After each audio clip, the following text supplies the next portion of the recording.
Second question है what did Roald Dahl write about, कि Roald Dahl जो है वो किस बारे में लिखा करते थे। आंसर है, हमने इंट्रोडक्शन में पढ़ा था रोल्ड डहल के बारे में। Roald Dahl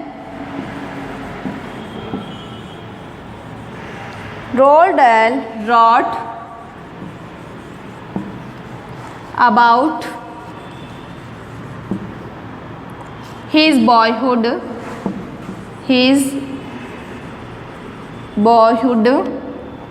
years and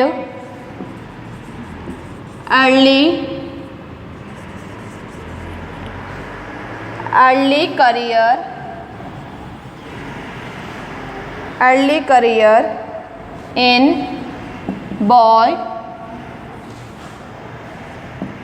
and going solo।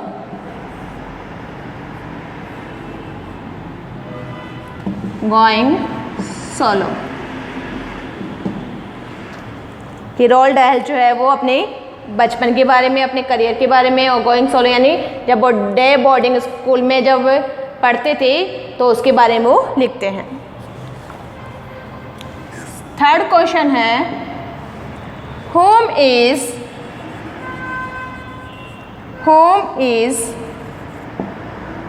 homesickness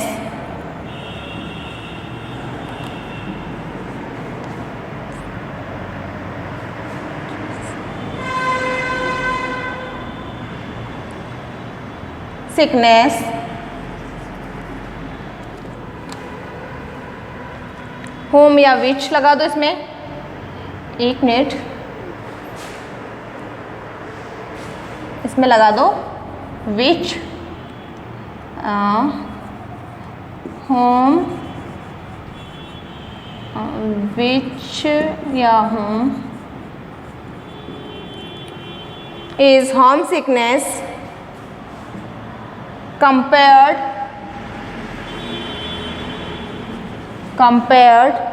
with, कि होम सिकनेस की जो कंपेयर है वो किसके साथ में की गई है। आंसर है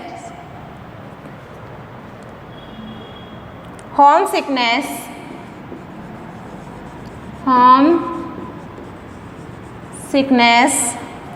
is compared with sea sickness।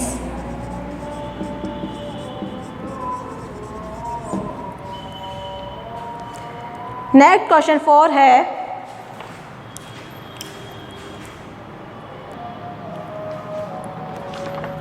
Fourth question है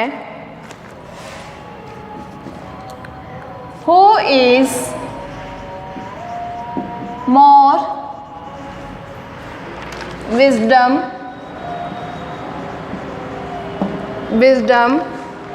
than who is more wisdom than Solomon according to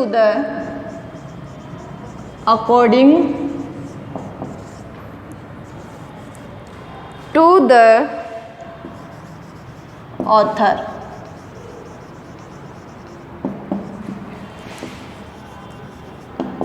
author के अकॉर्डिंग सोलोमन से ज़्यादा विजडम कौन है, तो क्या आएगा answer, the author's Naini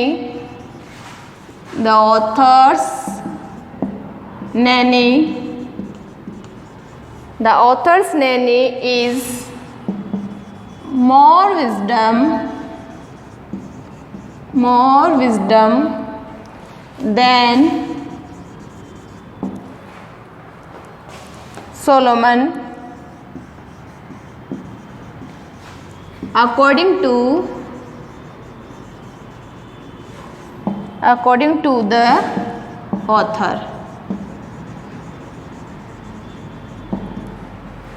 next question है why was the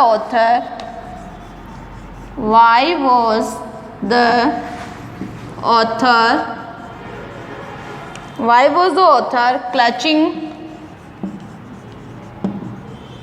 his stomach on the right hand side।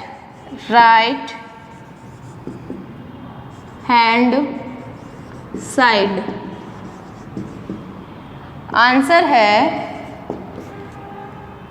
मतलब ऑथर जो है वो राइट हैंड साइड में अपना स्टमक पकड़े हुए क्यों थे? तो आंसर है the author was pretending to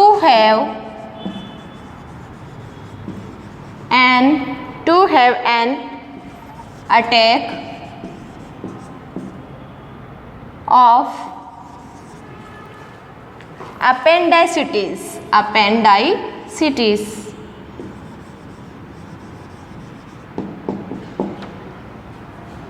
कि ऑथर जो है वो अपेंडाइसिटिस का अटैक होने का प्रिटेंड यानी बहाना बना रहे थे, इसीलिए वो अपने टमी को पकड़े हुए थे।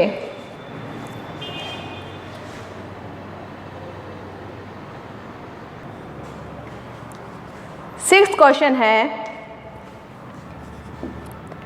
why was he staggering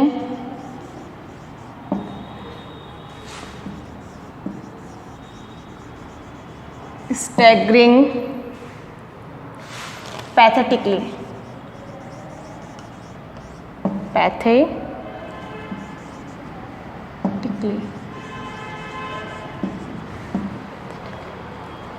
कि ऑथर जो है वो मतलब डिफ़िकल्टी के साथ में चल रहे थे, ऐसा शो कर रहे थे जैसे वो काफ़ी बीमार है, और ताकि उनको देखते ही सामने वाले को दया आ जाए, तो ऐसा वो क्यों कर रहे थे?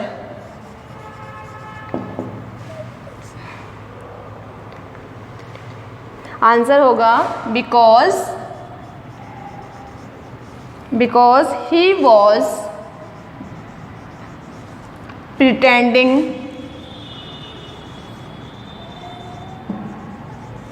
pretending to act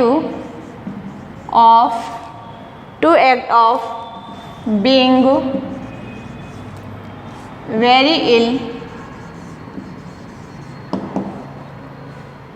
so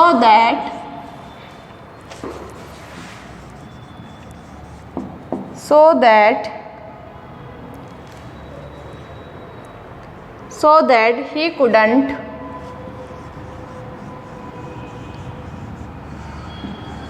he couldn't eat or walk properly।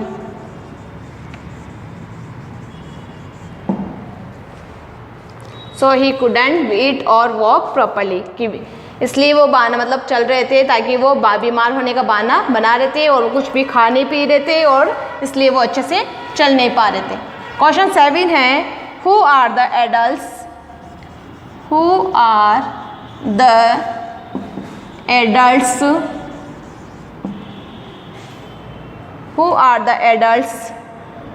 in this story?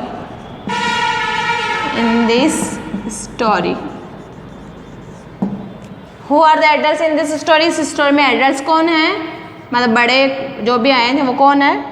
The speaker's nanny, the author's nanny बोलो, चाहे स्पीकर्स नैनी बोलो। The speakers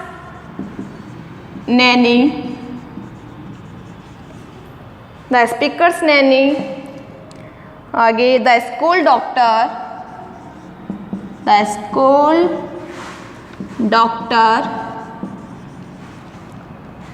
speakers mother,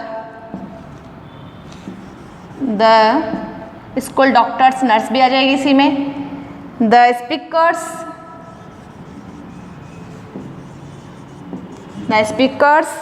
mother and doctor Dunbar are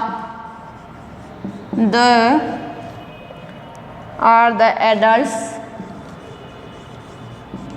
adults in this story, कि इसमें adults कौन है? Speakers की Naini, speaker मतलब author की नैनी, स्कूल के डॉक्टर्स, स्पीकर जो ऑथर की मदर और doctor Dunbar are the adults in this story. Question number 8 है what was the clincher? What was the क्लिंचर?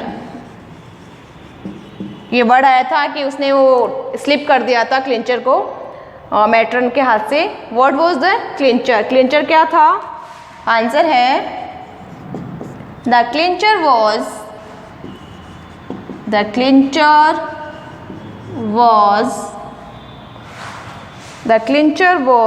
The speaker's या author speaker's false report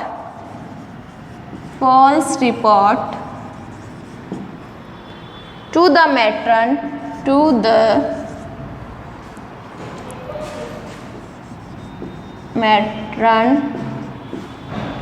that he had been sick all morning। कि क्लिंचर क्या था? कि clincher was the speaker's false report to the matron that he had been sick all morning. कि clincher speaker की मतलब author की false report थी जो कि मैट्रन के पास में थी कि वो पूरी मतलब सुबह से काफ़ी बीमार था। नेक्स्ट है 9 question.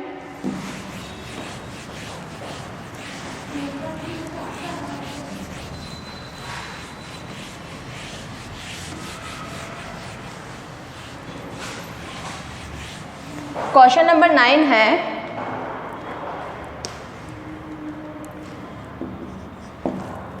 who taught the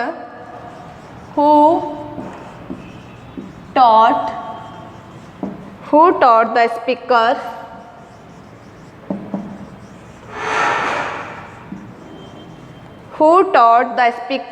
a lesson? मतलब डॉक्टर ऑथर जो है उसको किसने सीख दी थी कि कभी झूठ नहीं बोलना चाहिए। तो who taught the speaker a lesson? Answer है किसने दी थी? Doctor Dunbar taught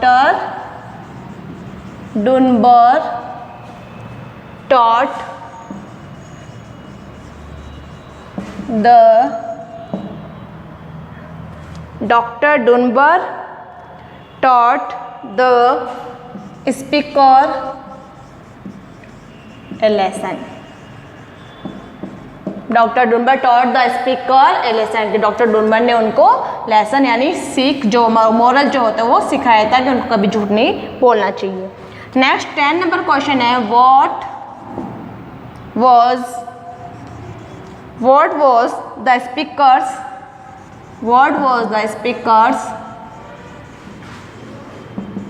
speakers promise to doctor Dunbar. कि स्पीकर का क्या प्रॉमिस था जो उन्होंने डॉक्टर डुनबर से किया था? आंसर है the speaker's promise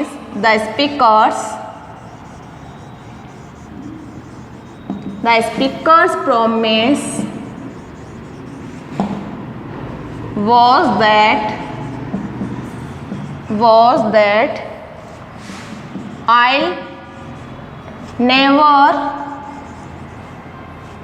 do it again। क्या प्रॉमिस था? कि the speakers promise was that I will never do it again, कि मैं अब कभी भी ऐसा कभी भी नहीं करूँगा। मतलब झूठ बोल के जो स्कूल से आ गए थे वो, तो ऐसा उन्होंने वापस रिपीट नहीं करने का प्रॉमिस किया था। तो ये स्टूडेंट्स 10 क्वेश्चन हैं जो कि आपको नोटबुक में करने हैं। इस वर्ड मीनिंग आपने कर लिए थे, ये 10 क्वेश्चन आपको नोटबुक में करना है और इनको अच्छे से ही मतलब नोट करना, नोटबुक में लिखना है, लर्न भी करना है। और कोई भी प्रॉब्लम हो तो मेरे से पूछना।